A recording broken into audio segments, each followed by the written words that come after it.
கிறிஸ்துவுக்குள் பிரியமானவர்களே, இன்றைய இறைவார்த்தை யோவான் எழுதிய நற்செய்தி 20ஆம் அதிகாரம் 11 முதல் 18 முடிய உள்ள வசனங்கள்.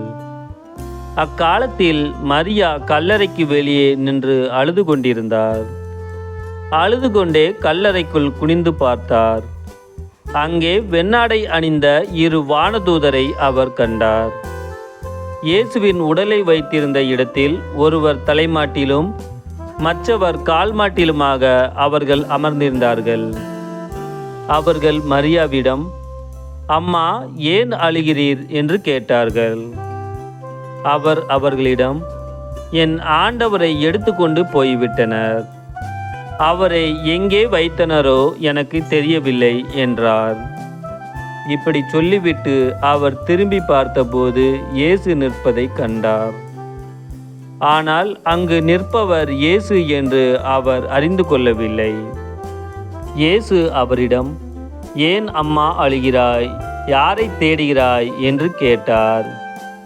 மரியா அவரை தோட்டக்காரர் என்று நினைத்து அவரிடம், ஐயா, நீர் அவரை தூக்கி கொண்டு போயிருந்தால் எங்கே வைத்தீர் எனச் சொல்லும், நான் அவரை எடுத்துச் செல்வேன் என்றார். இயேசு அவரிடம், மரியா என்றார். மரியா திரும்பி பார்த்து ரபுனி என்றார். இந்த எபிரேய சொல்லுக்கு போதகரே என்பது பொருள்.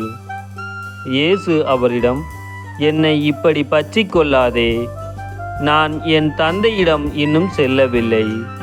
நீ என் சகோதரர்களிடம் சென்று அவர்களிடம், என் தந்தையையும் உங்கள் தந்தையையும் என் கடவுளும் உங்கள் கடவுளுமானவரிடம் செல்லவிருக்கிறேன் எனச் சொல் என்றார். மகதலா மரியா சீடரிடம் சென்று, நான் ஆண்டவரை கண்டேன் என்றார். தம்மிடம் இயேசு கூறியவற்றையும் அவர்களிடம் சொன்னார்.